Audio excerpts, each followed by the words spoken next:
గతంలో ఇలాంటి సమస్య వచ్చినప్పుడు సుప్రీంకోర్టు ఇచ్చినటువంటి తీర్పుని మనం గమనంలోకి తీసుకోవాలి.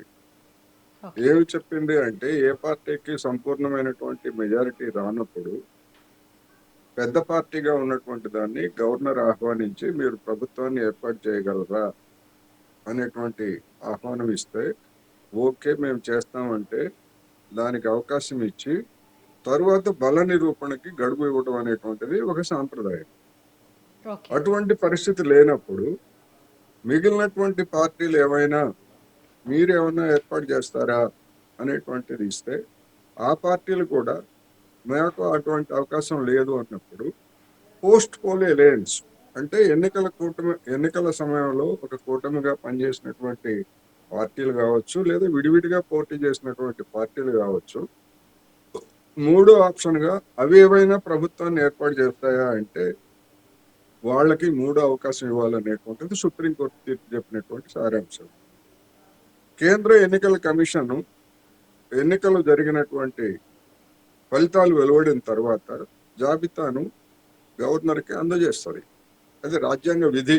ఎందుకంటే ఏ పార్టీ తరఫున ఎంతమంది ఎన్నికయ్యారు అనేటువంటిది ఎన్నికల కమిషన్ గవర్నర్కి అందజేస్తే దాన్ని పరిశీలించినటువంటి గవర్నరు హంగ్ ఏర్పడింది అనేటువంటిది అందరికీ తెలుసు. గవర్నర్ గారికి ఆ మాత్రం తెలియదని ఎవరు అనుకోరు. మరి హంగ్ ఏర్పడినప్పుడు గతంలో సుప్రీంకోర్టు తీర్పు ఉన్నది.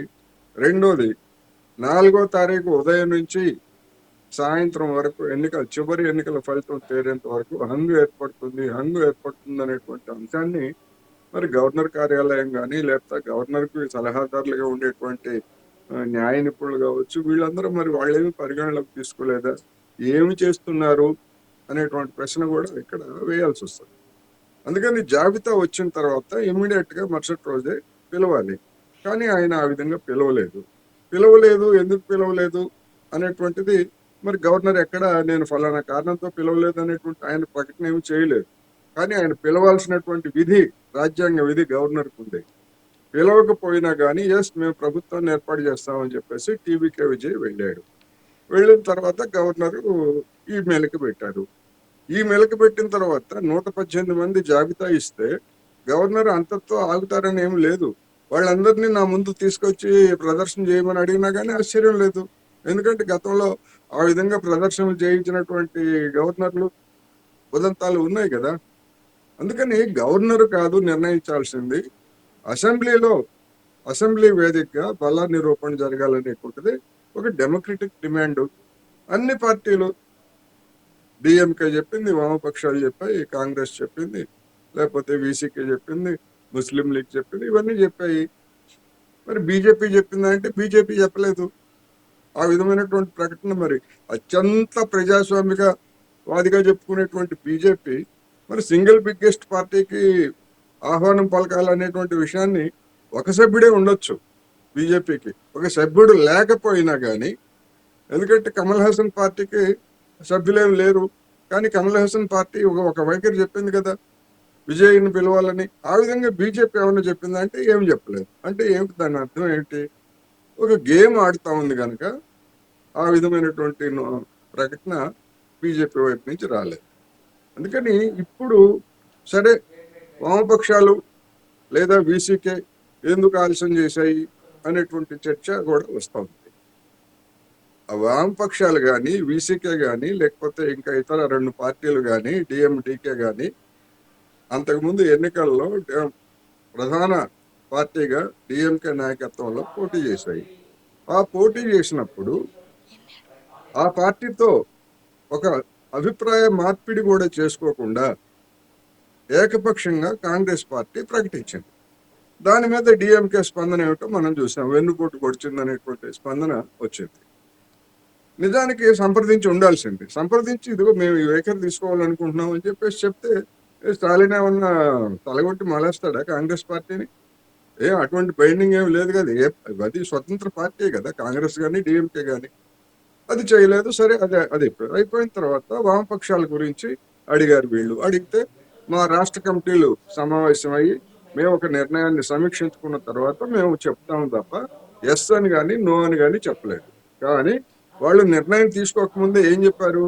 గవర్నరు వైఖరి మీద విజయ్కి ఆహ్వానం పలకాలి అని చెప్పేసి వాళ్ళు స్పష్టంగా చెప్పారు.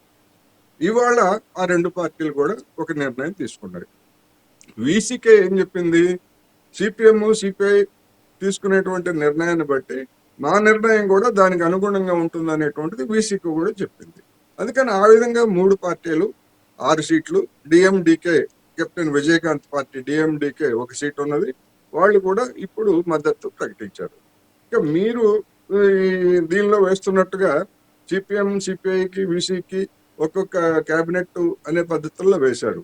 నాకు తెలిసినంత వరకు సిపిఎం సిపిఐ వీళ్ళెవరు ఆ రెండు పార్టీలు సిపిఎం సిపిఐ ప్రభుత్వంలో చేరేటువంటి అవకాశాలు లేవు. గతంలో ఎప్పుడు ఆ విధమైనటువంటి నిర్ణయం వాళ్ళు తీసుకోలేదు. వీసీకే చేరుతుందా లేదా అనేటువంటిది మనం చూడాల్సి ఉంది. కానీ సిపిఐ సిపిఎం ఒక మంత్రి పదవి కోసం 2 మంత్రి పదవుల కోసం గతంలో ఆ విధంగా చేరకూడదు అని నిర్ణయం తీసుకున్నారు.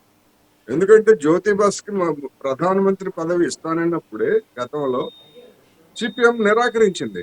మేము అటువంటి మాకు బలం లేనప్పుడు మేము అటువంటి పదవులు తీసుకోమని చెప్పేసి నిరాకరించింది. అందుకని ఇప్పుడు ఏం జరుగుతుంది ఏమిటనేటువంటి వేరే అంశం కానీ ఆ విధమైనటువంటి ఒప్పందం అయితే ఏం లేదు. ముందస్తు షరతులు కూడా ఏమీ ఈ పార్టీలు అయితే పెట్టలేదు.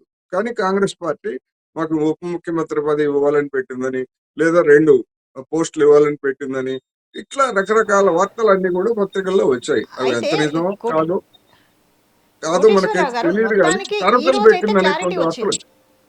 Yes, కోటేశ్వరరావు గారు, ఈ రోజు అయితే క్లారిటీ వచ్చింది. ఇటు yes. లెఫ్ట్ వీసీకే మద్దతు ఇచ్చారు, గవర్నర్ని కలవబోతున్నారని క్లారిటీ వచ్చింది. అయితే గవర్నర్ విషయానికి వస్తే ఫస్ట్ సింగిల్ లార్జెస్ట్ పార్టీని ప్రభుత్వం ఏర్పాటుకు పిలవాలి, ఆ పని చేయలేదు. విజయే వెళ్ళి నేను ప్రభుత్వాన్ని ఏర్పాటు చేస్తాను అని చెప్పినప్పుడు అప్పటికే కాంగ్రెస్ మద్దతు ఇచ్చింది. 107 ప్లస్ కాంగ్రెస్ మద్దతు ఇచ్చిన 5 ఎమ్మెల్యే సీట్లతో కలుపుకుంటే 112 అయినాయి. 112 సీట్లతో వెళ్ళినా కూడా గవర్నర్ ప్రభుత్వాన్ని ఏర్పాటు చేయడానికి విజయ్కి అనుమతి ఇవ్వలేదు. అయితే మీరన్నట్టు బల నిరూపణ గవర్నర్ దగ్గర చేసుకోవాలా, అసెంబ్లీ దగ్గర చేసుకోవాలా? సింగిల్ లార్జెస్ట్ పార్టీ 107 సీట్లు సంపాదించి కూడా 4 రోజులు విజయ్ ఎందుకు ఇంత సంక్లిష్ట పరిస్థితిని ఎదుర్కోవాల్సి వచ్చింది? ఇప్పుడు గతంలో మహారాష్ట్రలో జరిగినటువంటి ఉదంతాన్ని ఈ సందర్భంగా మనం చూడాలి. అజిత్ పవార్ తనకు బలం ఉన్నది, తనకు ప్రభుత్వాన్ని ఏర్పాటు చేయమని చెప్పేసి, తనకు మెజారిటీ ఉన్నదని చెప్పేసి లేఖలు ఇచ్చాడు. లేఖలు ఇస్తే మరి ఆ రోజు అక్కడ ఉన్నటువంటి గవర్నరు లేదు నీ వాళ్ళని ప్రదర్శించు, లేకపోతే ఆ విధమైనటువంటిదని ఏమీ ఇవ్వలేదు కదా. అందుకని ఇక్కడికి వచ్చేసరికి ఇది వేరే. ఇక్కడ మెజారిటీ లేదనేటువంటిది గవర్నర్కి తెలుసు, సింగిల్ బిగ్గెస్ట్ పార్టీ అనేటువంటిది తెలుసు. ఒకవేళ విజయ్ అడగలేదు, లేకపోతే ఇంకోళ్ళు అడగలేదు, ఏం చేస్తారు? గవర్నర్ ఏం చేయాలా? సింగిల్ బిగ్గెస్ట్ పార్టీని విధిగా పిలవాలి. అతను గవర్నర్ గా ఉన్నటువంటి రాజ్యాంగ విధి అది. ఎన్ని రోజులు చేస్తారంటే మన చట్టాల్లో ఉన్నటువంటి ఒక లోపం ఏంటంటే గవర్నర్ పిలవడానికి ఇన్ని రోజుల్లో పిలవాలి అనేటువంటి ఎక్కడ కాల నిర్దేశం చేయలేదు. వ్యవధి ఇన్ని రోజుల్లో పిలవాలి అనేటువంటిది గవర్నర్కి అటువంటి ఆదేశాలు ఏమీ లేవు. అందుకని ఆ లోపాన్ని అవకాశంగా తీసుకుని సుస్థిరమైనటువంటి ప్రభుత్వాన్ని ఏర్పాటు చేయడానికి గవర్నర్ ఏం చేస్తాడు? గవర్నర్ ఏం చేయలేరు సుస్థిరమైనటువంటి ప్రభుత్వాన్ని ఏర్పాటు చేయడానికి. ఒకవేళ సుస్థిరమైనటువంటి ప్రభుత్వం ఏర్పాటు చేస్తే మరి గతంలో వాజ్పేయి సర్కార్ 13 రోజులకి కూలిపోయింది కదా. అందుకని గవర్నర్ కాదు సుస్థిరమా అస్థిరమా చేయాల్సింది గవర్నర్ పాత్ర కాదు. అది గవర్నర్ ఏమిటి, ఒక పోస్ట్ మ్యాన్ లాగా వ్యవహరించాలి. పోస్ట్ మ్యాన్ లాగా వ్యవహరించకపోతే అది భిన్నమైనటువంటి పరిణామాలకు దారితీస్తే తీవ్ర విమర్శలు వచ్చాయి. అందుకని భవిష్యత్తులో అయినా కానీ ఇలాంటి పరిస్థితి తలెత్తినప్పుడు ఏ విధంగా గవర్నర్లు వ్యవహరించాలో సుప్రీంకోర్టు కానీ లేకపోతే కేంద్ర ప్రభుత్వం కానీ దాని మీద ఒక చర్చ జరిపి ఒక నిర్ణయం తీసుకోవాల్సినటువంటి అగత్యాన్ని తమిళనాడు ఉదంతం మనకి స్పష్టం చేసింది. ఇప్పుడు 4 రోజులు ఇలా సంక్లిష్ట పరిస్థితి ఏర్పరిచి గవర్నర్ సాధించింది ఏంటి అంటే, గవర్నర్ పదవి ఎందుకు రాను వివాదాస్పదం అవుతోంది? ఇప్పుడు ప్రభుత్వ ఏర్పాటు చేసిన తర్వాత అయినా ఈ జరిగే సంఘటన ఇదే. లెఫ్ట్ వీసీకే పార్టీలు మద్దతు ఇస్తే జరిగేది ఇదే. కానీ ఇక్కడ కానీ మొత్తం ఎపిసోడ్‌లో గవర్నర్ వివాదాస్పదం అయ్యారు. ప్రజల నుంచి ఇక్కడ కూడా గవర్నర్ అంటే ఒక వ్యతిరేకత వచ్చే పరిస్థితి ఏర్పడింది. ఇక్కడ ఇక్కడ మనం చూడాల్సింది గవర్నరు ఈ విధంగా 4 రోజుల పాటు నిర్ణయం తీసుకోకుండా ఉండటం ద్వారా హార్స్ ట్రేడింగ్ అంటాం కదా, కొనుగోళ్లు, ఎమ్మెల్యేల కొనుగోళ్లు చేసుకోవడానికి, లేకపోతే ప్రలోభ పెట్టడానికి, పార్టీల మధ్య ప్రలోభ పెట్టడానికి, బ్లాక్ మెయిలింగ్ చేయడానికి, ఇతర అవాంఛనీయమైనటువంటి చర్యలు చేయడానికి గవర్నర్ సమయం ఇచ్చినట్టు అయింది. గవర్నరే మీ లోపల మీరు నేను ఆపుతున్నాను, మీరు కొనుగోలు చేసుకోండి, లేకపోతే పార్టీ ఫిరాయింపులు చేయండి అని ప్రోత్సహించినట్టయింది. అ అటువంటి ప్రోత్సాహం రాజ్యాంగ పరిరక్షకుడుగా ఉన్నటువంటి గవర్నర్ వైపు నుంచి రాకూడదు. అందుకనే గవర్నర్ అంటే పాత్ర విమర్శలు ప్రభుత్వం పాలే. ఏర్పాటు తర్వాత కూడా జరిగేది ఇదే గదా! తర్వాత అప్పుడు తర్వాత గవర్నర్‌కి జరిగితే సంబంధం దాంట్లో ఉండదు.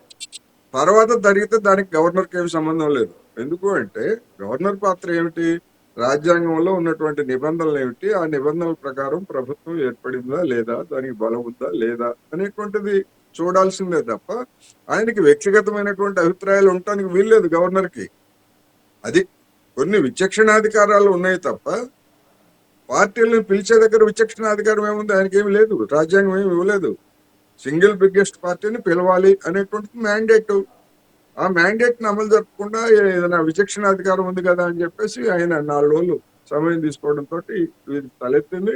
ఓకే. అందుకని జనం కూడా ఇట్లాంటి సందర్భాల్లో జనం కూడా రియాక్ట్ కావాల్సి ఉంది. మనం గతంలో చూసాం, ఉమ్మడి ఆంధ్రప్రదేశ్ లో ఎన్టీ రామారావు ప్రభుత్వాన్ని కోల్దోసినప్పుడు గవర్నర్ తీరు అప్పుడు చాలా తీవ్రమైనటువంటి విమర్శలు పాలైంది. అందుకని జనం లక్షలాది మంది వీధుల్లోకి వచ్చి మళ్ళా ఆ ప్రభుత్వాన్ని పునరుద్ధరించాలి అనేటువంటి నినాదంతో జనం వీధుల్లోకి వచ్చిన తర్వాత ఆ రోజు కేంద్ర ప్రభుత్వం మళ్ళీ పునరుద్ధరించాల్సి వచ్చింది. అందుకని ఓకే. అటువంటి పరిస్థితిని కేంద్రంలో ఉన్నటువంటి ప్రభుత్వం, పాలకులు ఓకే. తెచ్చుకోకూడదు.